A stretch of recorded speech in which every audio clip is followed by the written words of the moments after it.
So my mom's working on the house, and I gotta tell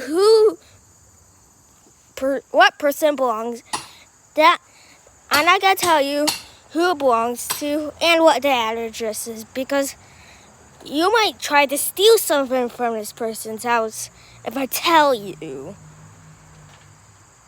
So I'll show you the work that my mom is doing. So far, my mom has done this much. So we're basically getting rid of this old wood and replacing it with new wood. That's what we're basically doing. And I'm not wearing the right shoes for this. No, you're not wearing the right shoes at all. Not at all. What kind of shoes you're wearing? Sandals!